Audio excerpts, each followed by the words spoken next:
who is somebody else is. And you're gonna be frustrated as the professional because you're gonna feel like you're spinning your wheels, they're not listening to you, but there was never any expectations set up. So, that creates, a problem down the line. So we'll go ahead and get started. It told me something went wrong. Try again. No internet. That's all wrong. Did our internet go out? Oh, maybe. Still, You still have internet? Yeah. Oh. Yeah, I still have internet on here too.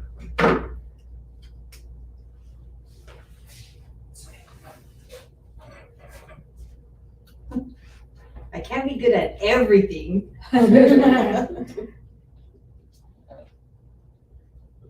Oh. There we go. Present.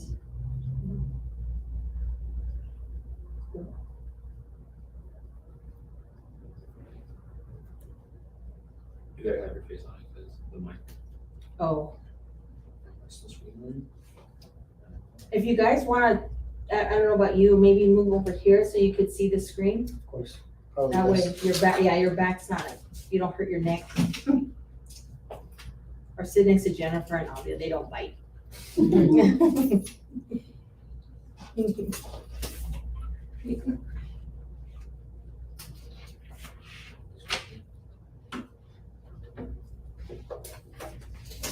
It's recording? Yeah. Okay, cool. Yay! Okay, so, I'm actually really excited when I started doing this, it's, you don't realize how many, just like everything, because, you're just so used to writing the offers, so you don't really think about everything that you could actually do, to make your offers, a little bit better. So I'm really excited about going through this list today. So, this is the number one question. How do you get an offer accepted on a house in a competitive real estate market? It's the number one question for home buyers competing against other offers. And the reason I say that is because the last few open houses that I've done, that has been the number one question. Buyers obviously have other agents and they're like so frustrated, because they're like, what can we do? So it's everywhere. So again, the agents are everyone's doing the same thing, just throwing it out there and hoping that, hoping something happens, so let's get a little bit better at what we're doing here and put a little bit more effort into it. So I created 18 key points that we're gonna go over each and every one of these. And a lot of them are probably gonna be very familiar to you, but just so that way, you guys get maybe if one thing clicks and it helps you and it makes you write your offers better, great. That's the whole goal. So the first thing that we're gonna start off with is an escalation clause. How many of you guys have ever used an escalation clause? Has it worked for you? So the thing about an escalation clause is sometimes if a listing agent is not familiar, it's not gonna be a good thing. Because That's a backfire. yeah, because they don't understand it, so they're scared. It's just like the unknown and the fear. So we'll get more into things, but having conversations obviously with the agent is important, so you know what you're dealing with. But an escalation clause could be a great thing. There are pros and cons about it. So the pros of an escalation clause are that they immediately put your bid they're supposed to put your bid at the top, because you're willing to pay above any other offer. That's basically what that escalation clause says. But the cons are that the listing agent, oh my God, we listed this property and my phone will not stop ringing. And so the thing is the cons are that the listing agent can manipulate them, because they can say, oh, well, we got an offer at this, or we got this. So it's, obviously your buyer has to be comfortable with whatever the amount that they decide to go above. So escalation clause, if you're not familiar with it, get familiar with it so you have a better understanding. And if it makes sense for you, like I said, Not all these things are gonna be good for you. Every buyer is gonna be different, so you definitely need to know who you're working with as well. Offering a lease back. So the reason why, this has pros and cons too, because a lease back obviously allows the seller to lease the property from the buyer after closing. Moving out of a primary residence can be risky before the transaction is funded and completed, right? How many times have they said, we're closing on this day, seller's gone, and we're not closing? And I mean, I've been doing this for a long time, so I've had even where all contingencies are removed, but last minute something happens. And it's something that's completely unforeseen, but now it's inconvenient to your client. And so how do you tell your seller, you're gone, we have a problem? Home's vacant, now they have double payments. So this is actually something that as a listing agent, if a buyer's willing to give the seller some time, then it makes sense. So they don't have to actually start packing until docs are signed or whatever. That way there's no issue. So it could be anywhere from 5, 10, 15 days, or it could be, let's say I have one right now where when I listed the home, they said we need to be here 60 days after escrow closes because they want to buy and sell at the same time, but they did not want to get into any escrow until their home sold. So the buyer that we worked with was able to do that. They were open to it. And so again, it's having that conversation, and we did have multiple offers, but because this was the buyer that was willing, it wasn't even the highest offer. It was 20,000 below the highest offer. But because this was an important factor to my sellers, it made more sense for them to do that. And you sellers rented back to the buyers? Yes. For 60 days? For 60 days, yeah. Yeah, but some sellers, they want for free. I'm not gonna do that with my buyers. See, and again, that has to do with the listing agent. Exactly. See, my problem is not that I don't get an offer accepted. I'm always getting counter offer, but the problem is the listing agent. They don't educate the seller. And that is a big problem because a lot of times, and again, it just depends on how bad the client wants the home. So you have to kind of weigh it out for them too. There definitely has to be some skin in the game. Let's just say, for instance, they say, we want to stay here for free for however long, and your clients are okay with that, but at least you have to put a deposit in escrow because there has to be some type of skin in the game. And the reason, even me as a listing agent, when I tell my clients, I tell them you can rent back, but you have to pay. I do listings and I do buyers, but I educate both of them. The sellers needs to be right. So it starts with you, too. As a listing agent. And some, unfortunately, agents just want the listing, so they're just like, yeah, whatever. But again, it just depends. Right now, it's unfortunate, but we are in multiple offer situations. So I think that building that relationship with the agent is really important because even if you tell them, you know what, let's just put a security deposit, I'll pay you 50% or pay us 50% or whatever the case is. Because again, it might be the right home for your client. So it's just, you just really have to weigh out, everything at the end of the day. So, but leaseback is a great option, including an appraisal gap. So what this does, and let me tell you something, right now, it's crazy. It's really hard to say this is what a home is worth. It really is. I'm gonna be really honest with you because I'll tell you this, I took a listing about 30 days ago, 2 rooms and a bathroom not permitted, right? Purchase, comps at that price were about $440. Per the MLS, right? But having additional bedrooms and baths, we were about $560 max. The top one sold for $560, so it's like max. I told the seller, I can't guarantee you're gonna get $560 because if the appraisal comes in not giving you the credit for these unpermitted rooms and bathroom, we're at $440. But if the appraiser does it, because I've had it work both ways in the past. Right. So she was willing to go for it. She says, let's give it a shot. So anyways, appraisal came back in at 570. Yeah, they give the credit. It depends on the appraisal. And yeah, they gave them the credit and no issue. It was a clean.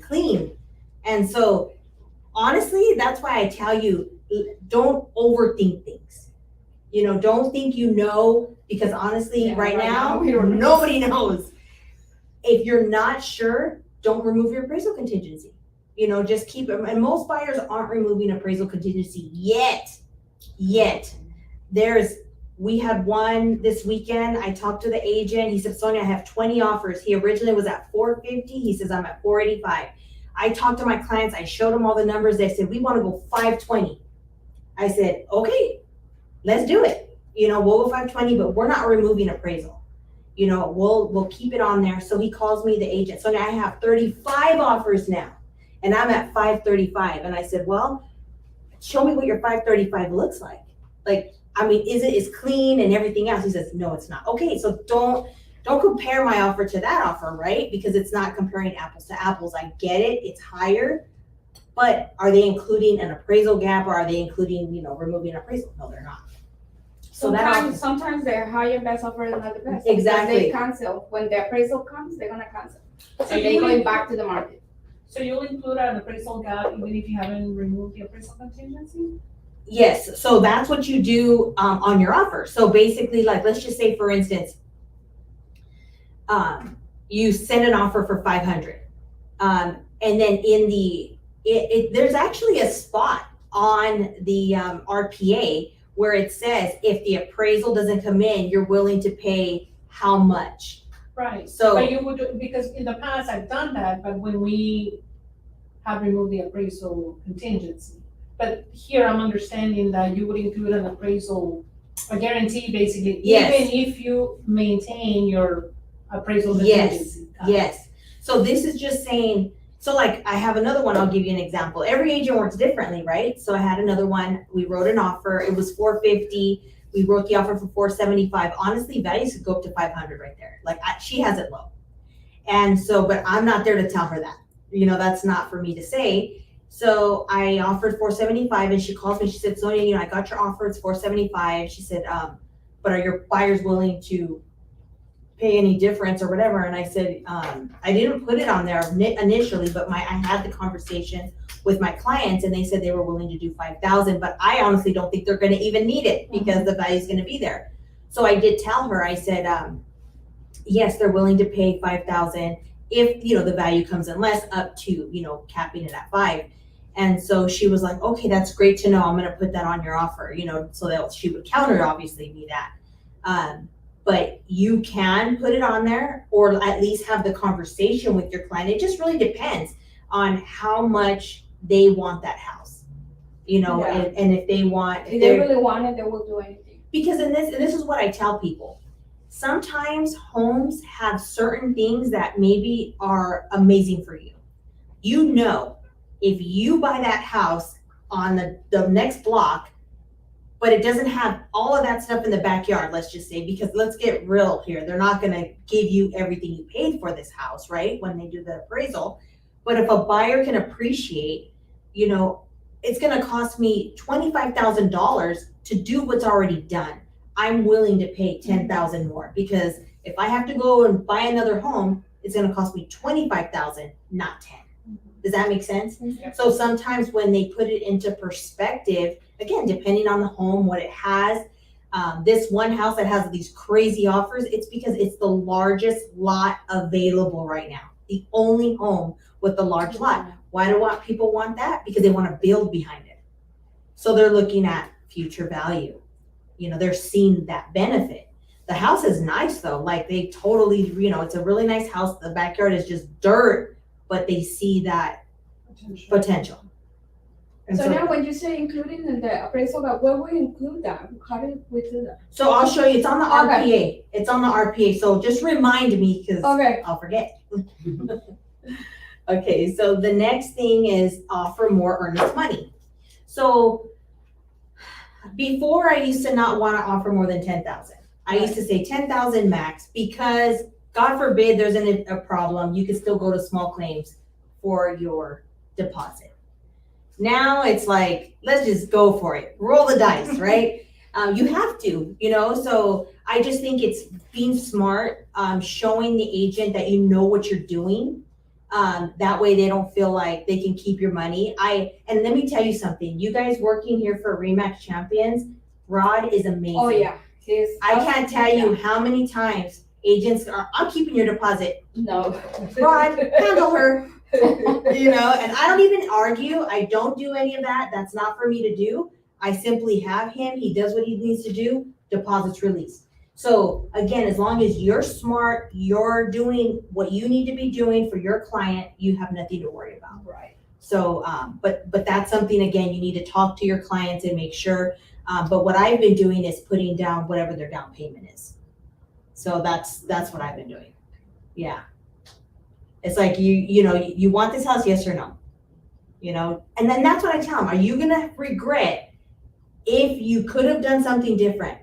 That's what I want. So what do you think mean, about. if they put them out for the deposit $5,000, that's how much they're gonna offer on top of the offer, or how do you do that? No. So this is their EMD. So Okay, if they are putting 5% down, then I'll tell them to put either the 5% or minimum 15 to 20,000. okay. Yeah, just depending on how many offers. I gear everything based off the conversation. Well, first of all, how much my client wants the home, and then two, the conversation after I speak to the agent Right, of what she's looking for and what. but the agents pick up the phone call from you, or you have to do over text? No, they pick up the phone, If they don't, I text and say, hey. and I this is what- do a lot Yeah. of voice texts, and when I do that, I get more response. Yeah. Okay, I think they need to hear you. They need to feel like, okay, this is someone I want to That's talk to, the- maybe, but. that's what I wanna, like to talk, but they don't pick up the phone. Yeah, so try the voice, the voice memo. There you go, the record. Don't leave a voicemail. Do not call the phone and leave a voicemail. They're not gonna They will listen. never. They will never listen to it. They're already Answer full. it, they Yeah. listen. They're not- Exactly. You're not gonna listen to it. Okay, so the next one is using a reputable local mortgage lender. Why local? Because we already know a lot of times working with, Rocket Mortgage, what's the Texas safe lender. what's the other one? What's that? No, the other one, the Quicken Veterans Loans. United. Yeah. Oh God, like, Lenders out of the state, they're not. yeah, You have to call 1-800 number. I think it gets tough because as a listing agent too, you're worried about, again, appraisal. Right. You're worried about, are they gonna send a local appraiser or where is this appraiser coming from? I can tell you that a lot of the lenders that, because sometimes buyers come with their own lender. I like to have the conversation with the lender, find out, obviously how much knowledge they have. And then also, tell them, are you gonna be working with me as a team? Meaning you're gonna call, the agent as well. You're gonna do your part. And if I have any questions about value, are you able to talk to your AMC? Your appraisal management company. Are you able to find out? And on some of them they are. So like, let's say I want to get aggressive on an offer. I'll ask them, can you talk to them and tell them, let me know what do they see max value on this property. So I've done that before, and surprisingly, they've come back and given me a number where I was shocked. I'm like, wow, I don't even see that. But if they see that and he's comfortable telling them you're good to go at that price, then I feel even more confident, because it's like I'm not the only one that that's saying it. He's saying it too. So definitely checking in with them and saying, hey, where do you see max value? That's also something good. And then, like I said, your clients who are more likely to offer more too. Offer to pay the seller's moving expenses. So, obviously we know it costs to move. So sometimes people don't want to put the like hire or offer higher or, do stuff like that. So you can even offer to pay for their, give them a credit basically. How much would you offer? I guess that would just depend on the, on whatever the If it's agents. local, but like what, because I have no idea what that figure Like would be. 5,000? Uh, 5,000? I think that's kind of high. Yeah, maybe 2,500. Right. Yeah. just to get. I a mean, number. to me, this is just an idea, but I think if they're more moving out of state, I think this would be maybe It will help a lot, attractive yeah. to them. If they're moving local, maybe not so much, but, I don't know if you guys have friends, family, people you know, clients that are in certain industries, you know, utilize that. Yeah. You know, cause like, for instance, I have, you know, someone that I know that's, you know, a manager at the Marriott, for instance. So sometimes when my clients are put out because we don't close or whatever, I always call on her, hey, can you give me a great deal or discount or whatever? And she does, you know, because she, you know, that's what I'm saying, make those relationships too, where you can lean on other people, maybe move U-Haul or whatever, like network.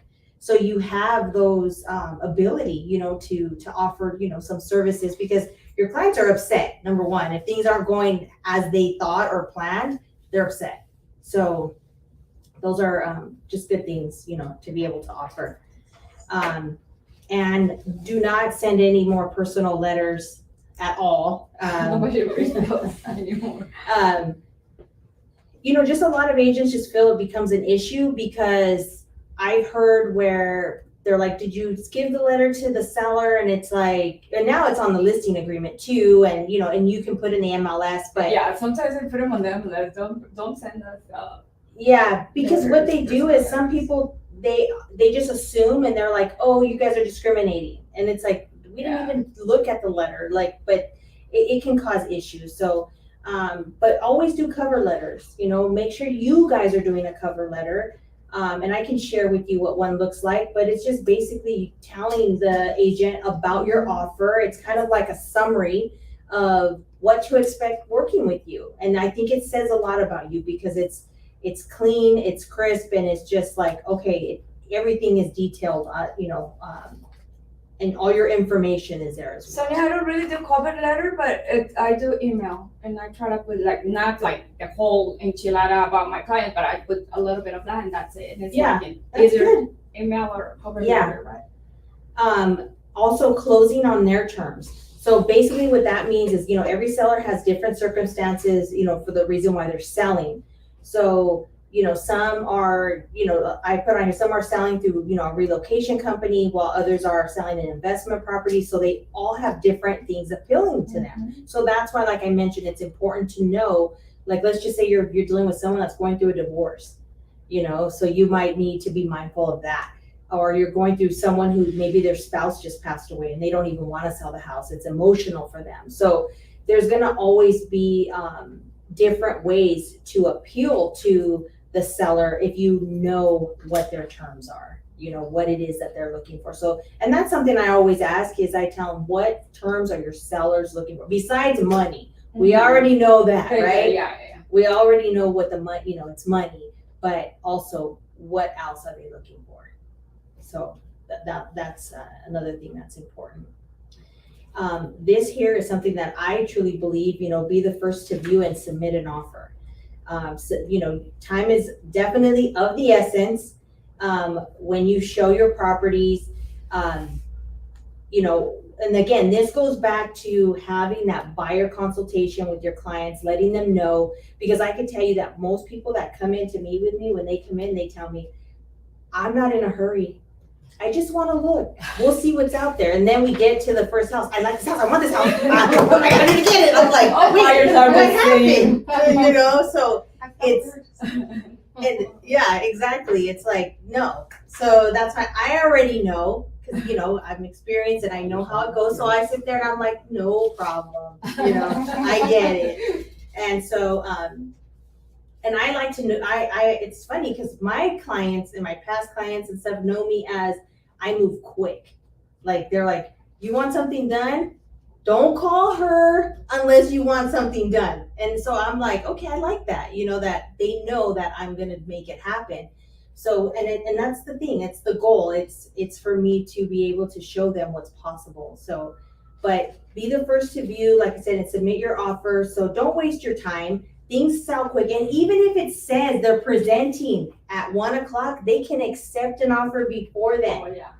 So even so, like I when I was out this weekend, I told my clients, we have to write as soon as we're done. Like, we're not, because I'm looking at me. I spent all afternoon away from things I could have done. I could have spent time with my family. I could have went and did other things, but I don't want to waste time. And I want the agents also to know, like, she's on it. So there's a lot of different messages that it's sending. And even though, like I said, I see in the MLS too, they're like, oh, I'll present here. Has that ever happened to anybody where it's like, they presented already? You're like, but you're not presenting until tomorrow. Sorry. And it happens. So that's why don't wait if you don't have to wait. You know, just let them know there's nothing Make that wrong. offer right after you show it. Yeah, if there's nothing wrong, like you're saying, if they have to think about it, think about what price you're gonna do, but don't think too long because it's gonna be gone. You know, that's that. And I tell them, even if you're not 100% set on this house, let's just write the offer, because I'd rather you have an opportunity than not. Mhm. If you decide in 2 days it's not what you want, and we can simply tell them we don't want it. That's why I tell you, when you call these agents and they say they have 50 or 500 offers, they really only have like 10% of that, okay, that are really worth something. So don't be discouraged, okay? And then this is kind of offer to pay some of their seller fees, which we know title and escrow add up, right? Agree to buy it as is. And it doesn't mean to waive your inspection, but it just means to be okay with accepting it as is condition. Of course, you're gonna have done the walkthrough, and you can kind of tell, like, you know, because some people are handy and they're like walking through it. Oh, that's not a big deal to me. Oh, it needs a new roof. I'm good with that. You know, I'll patch it up. But other people are like, oh no, you know, it looks like, you know, there's a little crack in the wall. And you're like, okay, really? So you know who you can give that advice to, and just letting them know, we'll do a home inspection. Let's take a look and see what's on there. If there's nothing major, then let's just agree to buy it as is. Now, once you're in escrow and you do the home inspection, even though you did agree to buy it as is, it doesn't hurt. You can still ask. It doesn't mean they're going to say no. But if your buyer says, you know what, we didn't know that the air conditioning didn't work because we didn't put it on, right? We only walked through the house and it was 110 degrees and it wasn't on, but we didn't think nothing of it, right? So, but what I'm saying is you can ask, but just let them know you kind of agreed already to that. But I've seen where we've done that and they're like, okay, we'll give you, you know, a small credit or whatever. Everything else, right? Even paying for your own home warranty. The home warranty, you know, it's customary usually for the seller to pay, but if you put the buyer, I mean, every little expense on that net sheet adds up. So even if your offer isn't as high, but you're taking off, or even agreeing to pay maybe even your own termite or not, no termite, all that helps. Waiving the inspection contingency. Again, this is something that it's really up to you. You can waive it. Every buyer's different. So you might have a handy person who doesn't care. They want that house on that street because someone lives there that they know, or whatever the situation is. Again, this is not going to apply to every single buyer, and this is not advisable, honestly. But it's definitely an aggressive tactic. What Rod wants us to let him know so he can draft the verbiage so that the buyer signs an addendum. Yeah. You don't, I mean, on the waiving the inspection, I don't really want my clients to do that, but we can, you know, you have 17 days, we can short it for 10 days, so we can do that right away. And it's working too. Yeah. No, this is just on certain houses. Let's just say it's more of an investor or something else. Yeah. You know, like I said, this is not going to be for every. Cash offer. Yeah, for every buyer. But like I said, you'd be surprised. You know, we don't know what we're getting into right now. I know, right? Removing the appraisal and financing contingency is also an option. If your buyer is already approved, let's just say the lender's like, no, there's no issue there. You know, I don't have a problem with it. You know, again, all this is just dependent upon you having a strategy and knowing what you're doing, and your buyer knows what they're doing as well. So, and then, like I said, this is You not really suited, trust your lender too. yeah, this is not suited for just anybody. Yeah. As long as the buyer chose that lender, I'm good with doing it. Right. If I did, I'm not good with doing it. I was, well, I had a question for Rod, but, on our contract now, we have, pre-qualified, pre-approved, and fully underwritten, right? Yes. So if we mark fully underwritten and something happens, I wonder if that is, It doesn't change it anything. doesn't change anything? I don't know. if it Because was it's fully contractual underwritten, but At the the time of the property still has to be, appraised and, Right. yeah, so. I was just it's wondering. credit approved, but not property approved. You see what I'm Yeah, saying? So they're yeah. still, yeah. I think it's just more so the, whoever gets the offer knows kind of that where they're fully at. underwritten. Yeah, definitely, I mean, if you are gonna waive those, definitely have a conversation with your lender, for sure. Yeah. I mean, like, put it on them. Yeah, exactly. It's on you, you said. Yeah, make sure you have it noted and documented. Larger down payment also, to me, it's not a big deal as far as the down payment goes, but there are some agents, because I have had VA offers. It's not that the VA doesn't want to put more, they do not have to. You know, and that's the benefit, but you have some agents who are like, well, your buyer's not putting no money down. And, Yeah. you know, and then, you know, they have someone that's putting 20% down. That doesn't matter to the seller, but what you can do is if your clients do have, you know, money accessible, show them that. And I think that's the biggest thing is they're just worried that if something happens, they don't have money to back it up or whatever. So just show them that although they are going 100%, they do have, you know, X amount of money in the event, you know, something else happens. So they do show to be as competitive in the event, let's say appraisal or something.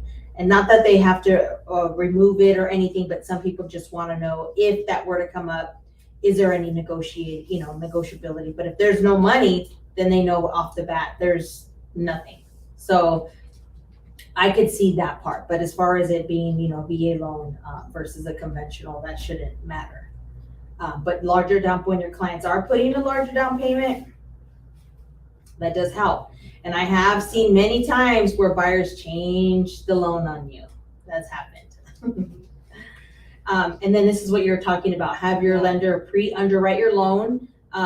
Because if you are a credit, you know, fully approved, then it is better than just a pre-approval letter.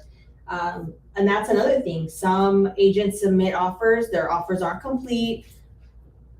You don't know. I had one, I'll give you an example, that he put purchase price to be, let's just say 610, and then where it's seller's concessions, it said seller to give like 10,000, sales price to be 590.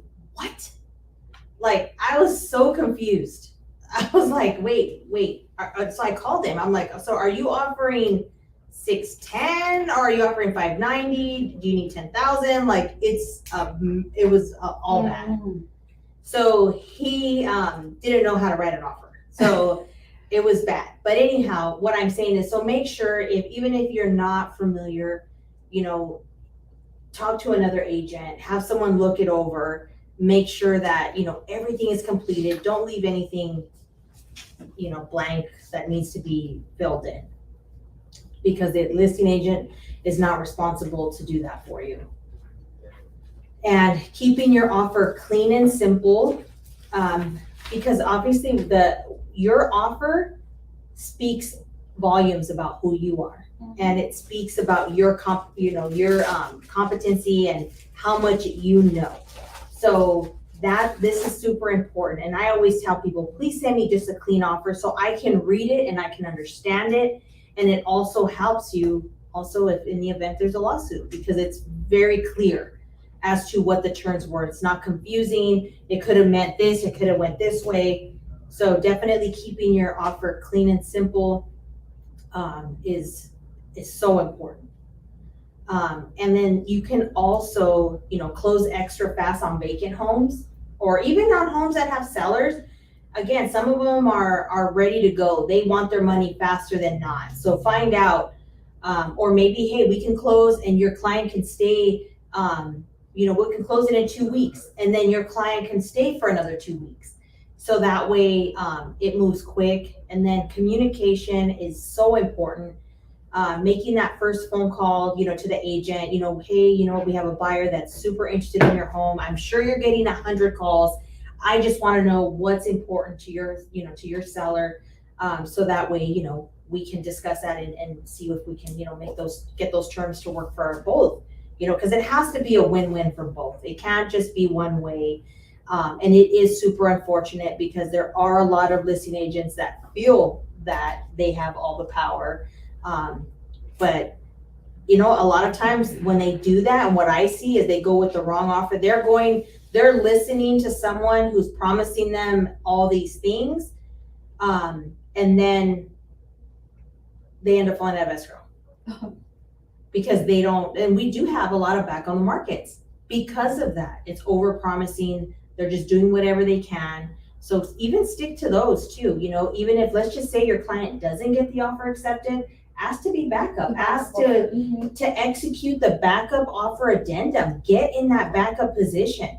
So that way you are next in line, and it happens more often than not, Right. from what I see too. And being flexible is also a good thing, meaning that, your terms could be flexible. You know what, let's negotiate. I put, 21 days, but if your client needs this or this, we're open to it. Like I said, have all those conversations so that way they remember you.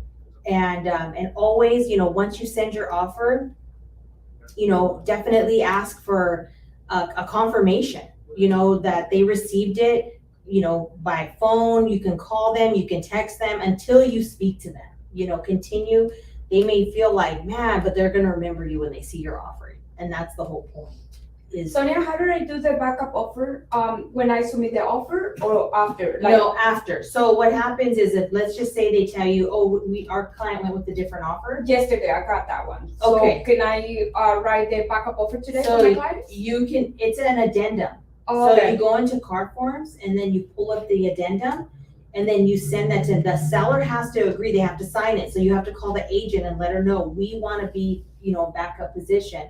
So she has to present that. But it's not too late because yesterday they said they were No. Okay. No, and it's not they too just late. bid my client just for a little bit. So I will talk to my client. Yeah.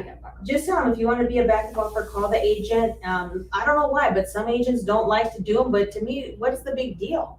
It makes more sense that you have someone in place. That way, if these people aren't acting right, No, you even in gotta go. the email, Like- even in the email, the listing agent says that the next offer was an advice to the sellers was my client's offer. okay, So, yeah. I Then have tell her. that on email.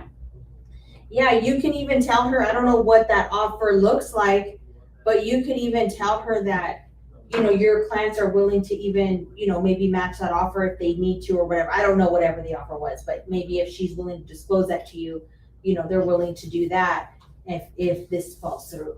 And like I said, more than likely what that does is, for me as a listing agent, if I know I have someone there that really wanted it, but my sellers decided to go with this one because ultimately it's up to the sellers. But I'm like, man, I didn't want to go with this one because I didn't feel this, that, or the other, but they were looking at the dollar. So if I have this person here waiting for me and, I'll call them weekly, if I was the other way around, but the agent, hopefully they're calling you weekly, hey, what's going on? Hey, what's going on? So that's what you should do. I just want to update, how is your escrow going? And you know what, they're supposed to do this. And if they don't do it by tomorrow, we're sending them a notice to perform and we're moving on. I don't like to waste any time, especially depending upon my seller, depending on whatever they're doing, relocating, or if I see that they're eager to go, it's like, I'm you gotta be mindful for, whatever that looks like for them. So, but that basically concludes this. Does anyone have any other questions? I'm gonna turn this thing off. Oh my God, I don't even know if it did it. It kicked me off again. Look, the internet. It's so weird.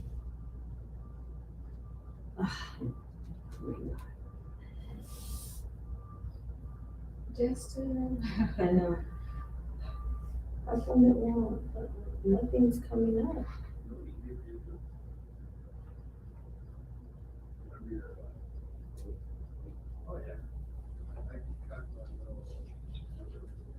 Jeez. Well, let me see, I think I have this down here. So this here is this is a sample cover letter, so you guys can see it. Can you see it?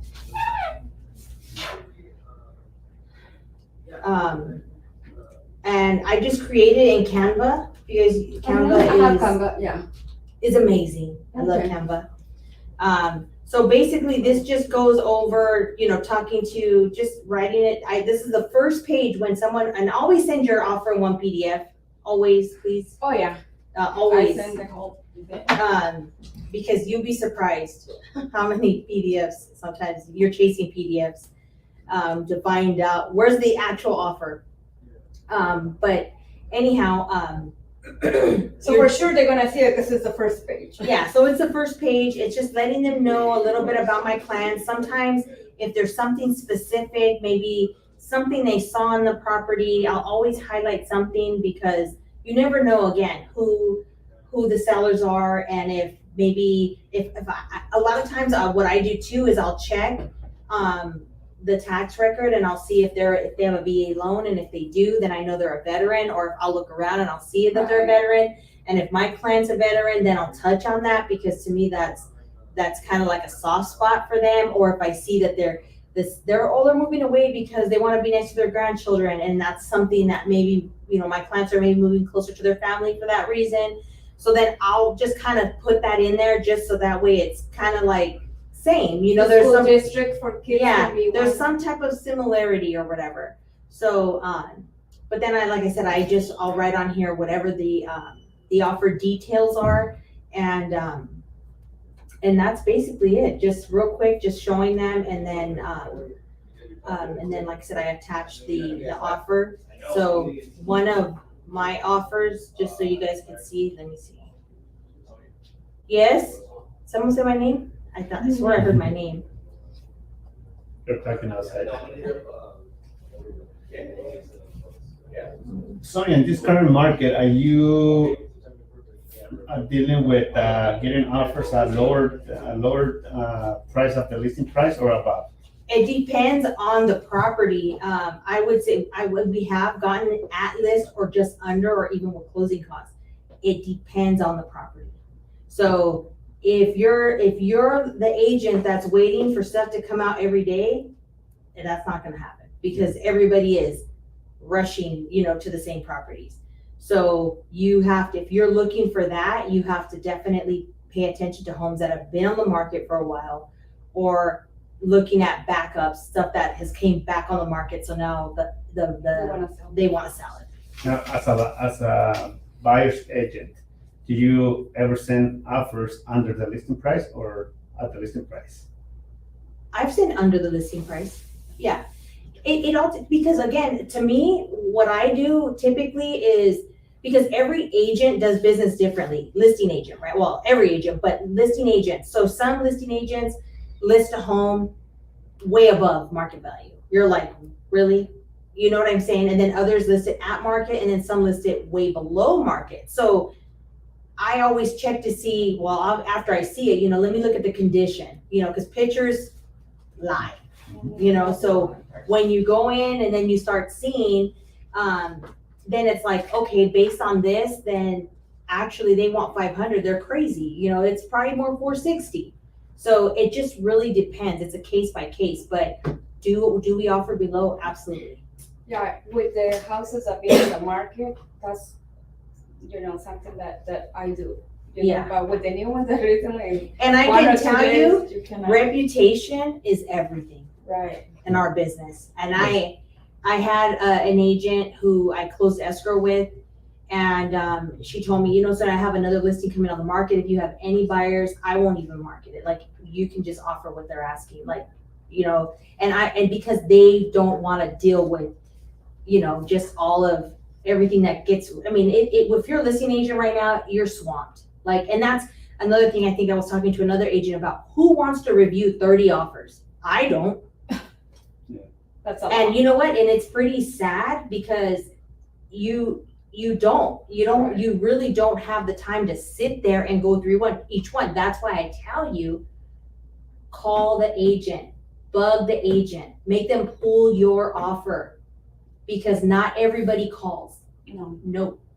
The highest offer that I got on that my Ontario listing, agent never, well, first of all, I think her offer went to my junk mail, okay? I didn't even see it. I didn't get no call or nothing.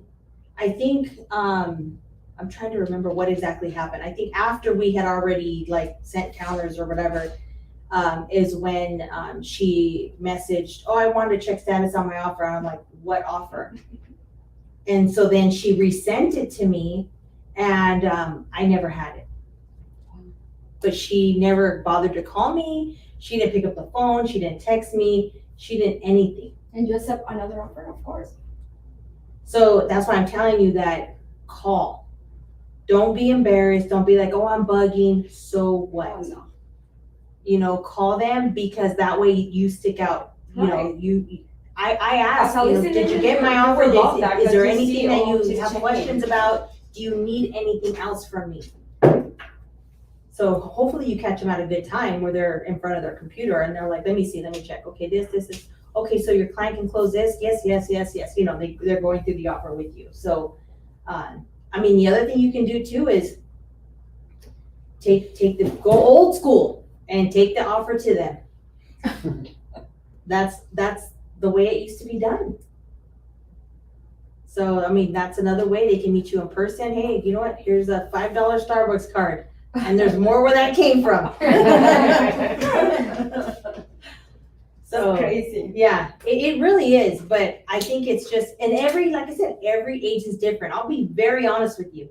When I see that the listing agent has a license number older than mine, I'm excited, Because he knows what he's doing. because they're old school and their ethics are there. Like they're like, they don't mess around. Yeah, they're gonna work for Yeah. sure. But when you It's see a new just- license, Millennium. Yeah, when I see them, I'm like, oh man, no offense. I'm in a No good offense mood, to the man. new Yeah. agent. Yeah, it's just, a lot of times it's just, yeah, the way it's handled is just so different. And like I said, it's just, to me, it's a breath of fresh air when you see that, so. That was funny that you mentioned that, because I did the same thing. Every time I see and they just submitted an offer and then I see their license, I'm like, oh, okay. Yeah, and you know what, I don't mind if it's a new agent submitting the offer, if they, you know, because, hey, we all have to start somewhere. Right. But I think that you can tell by how they filled it out, because some people have good mentorship, you know, Exactly. or they really put everything into it, but if they didn't, it shows, you know, because you have agents that have older licenses too, and they don't work full time, and they're working here and there, and it's like, so. You never know. Yeah, you really never know. So just try to do the basics, and like I said, communicate, number one, as hard as it is. And, you know, and just tell your clients, like, it's so funny because I'm going to actually release a reel today that I did to buyers. It's like, don't get attached. I don't care how much you like this home. Do not get attached. Oh yeah. Totally. You know, because a lot of times they do get attached, and that's why they get disappointed. They're Right. upset. And it's your fault. Yeah, yeah, exactly. But I think it's important for them to know that you're right there along with them, and encouraging them that, you know, the right home is going to be theirs regardless. And sometimes it comes back around. That's happened too, where initially it's a no, and then you get the phone call back, hey, they didn't perform. You guys want this house? It's like, no. But yeah, but I mean, I don't know. What else are you guys seeing out there? I'm seeing a lot, so whatever your sharing your experiences doesn't resonate with what I see, you know, from Pomona to LA. What I'm seeing is a lot of properties being listed grossly under market value, you know, like significantly more. And I know it's a tactic to get all these many offers. You're saying, who wants to, you know, review 30 offers? Well, apparently those agents do, or the agents that I'm coming across, because I pull comps and I'm like, where are is you this doing there? value? You know, Yeah. like, why are you doing this to yourself? Why are you doing this to all these buyers out there? I'm like, are you really concerned that you're not gonna get any good offers? Like, why would you do that? But I'm seeing that, there's a property that I actually came to see for myself in Pomona, and it was listed at I wanna say 575, And, talking to the agents, I mean, the counters are at 750, because yes, it's gonna go in the high 6 or low 7s, and it's like, why would you do that? Like, Yeah, that doesn't make any it sense. doesn't make any sense, and this is a seasoned agent, so it's like, and then, the one that I saw yesterday, I'm like, why would you list it at 545 when it's gonna be selling 100 grand over that, it's like, it's not even like 25,000. Yeah. It's like grossly under, same thing in mortgage, That's just hurting the buyers because they get so emotional and then they're like, think that They- why they- is- The prices are coming down. No, they're not. They play with their feelings. Under 600, it's like, why would you do that, they're like in the mid 6. So when he asks you, like, as a leasing agent, are you getting offers at asking price? I'm like, where is this? Where is this happening? Because that hasn't been my experience in the last, 4 or 5 months. All of them have been. Last month, right? The market was different, like 2 months I ago. mean, but in the last several months, at minimum 3 months, it's like everything that I come across, obviously I'm not showing all the properties for sale, but the ones that I've been showing, they're like considerably less than market value. So it makes it I wonder if that's challenging. just maybe out there, because I don't see that here. That's Yeah. not, Not like a San lot Bernardino, over here. Riverside County, no. And I haven't sold in LA, so. If you're a listing agent, list the house's price to sell. That's it. If you're a buyer's agent, make an offer. Do your comps before you submit an offer. That's what I do know when I was a buyer's agent, like out in Pico Rivera, and you had a listing in Pico Rivera, but like out there, I was a buyer's agent. I did notice that everything was like going, well above. And sometimes it was disgusting how high it was going, like you're saying. But we ended up with the right one, the one that they actually ended up loving, because of course they loved everyone, right? Until they found this one, then they really loved it. But they were like, oh my God, we really love this home. And I told them, you know what? We're not going to go above. We're going to offer the price. And they were like, wait, what? Now when they wanted to go extremely high, but they were already at the top value. Like there was no way it was going to appraise for more. And I didn't want them to pay more. And they ended up getting the offer accepted. And I think it's because from the beginning, I was on the agent. And it was like an investor flip. And she was the agent owner. And she was trying to get the most because she didn't take our offer right away. She's like, well, I'm gonna do another open house this weekend. Okay, you do you, and the client was like, oh my gosh, Sonia, why are they doing that when they have our offer for what they're asking? And I'm like, they're trying to get another offer. I said, but if it's meant for you, it's gonna be for you, and sure enough, the weekend comes, she's like, okay, how fast can you guys close? Now she was not hearing. Yeah, and that's what a lot of these investors do. They wait. They're waiting to see what's the most that they can get. But I'm not really seeing that out here, to be honest. I don't see that. That's what I was gonna say. I don't know if I noticed that LA agent, not to offense nobody, but they were different. Yeah, it could be different. Their tactics are different, but not really so much out here. I want to say we probably offer maybe 10,000, 15, maybe. But And nothing. depending on how it's originally priced. But then, yeah. Well, that's my point, they're not putting it at market value. Yeah. So thank you for the class. Yes, We have to you're go. welcome. You're welcome. That's crazy. That's so low. Like I said, I wouldn't want to review 50 offers. I wouldn't want my phone ringing from 50 agents, my emails dinging with all these, hell no. Yeah, no, I present as they come in. Yeah. If they get a great offer on the first or second day, we're good. Like, why do they need to keep going? But some agents want to keep going. That's why, to me, That's different than my strategy as a listing agent, because I list probably at the top of the market, right? The top of what the comps are, because I know we're still gonna go even higher than that because we're still pushing up or really close to the top of the market. I don't think you're recorded. For you? Oh, no. It keeps throwing me offline. Look. Your computer, I don't know. I have the recording online. Okay, I can show you my link. I know, but it's from a distance. Yeah. So anyways, well, I hope you guys learned something. Definitely, again, our number one goal is to protect our clients, but also to educate them and to get them to see other things. But if you don't have a buyer's presentation, definitely do one, discuss with them the market, what is happening right now. Especially because a lot of times people are frustrated, they've been working with an agent, no offers are accepted, so they come to you, you're like, oh, let me help you. Well, what are you gonna do different? What's gonna be different? So definitely have those conversations, because when we were in the open house, I always talk to the buyers, they tell me I have agents, and I just ask them, so how is the market treating you? Oh my God, and it's this and it's that, and they're frustrated. So I just start talking to them and I tell them, this is what I would be looking for. I would be doing this, do this, whatever. And they're just like, wow, okay, I'm going to talk to my agent. And I'm like, if you haven't had that conversation with them, then see, because a lot of agents don't. They just say, oh, you're pre-approved for this, let's go. And there's nothing. So then what happens? You know how it is in a relationship. You don't communicate, what starts happening? Awkwardness, right? You start feeling a certain way. You're, Assuming. yeah. And you're like, okay, they're not answering my calls. What's going on? Like, don't make it awkward. Have those conversations. Some conversations are hard to have, but it's better that you have them. So that What works way, for you in this market right now? What's working out for you? working works. Just working.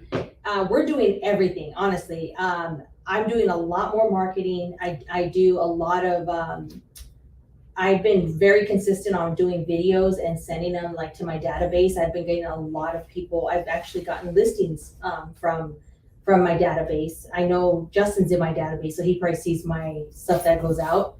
And I think just staying on top of it. I didn't realize how many people actually look forward to hearing from you.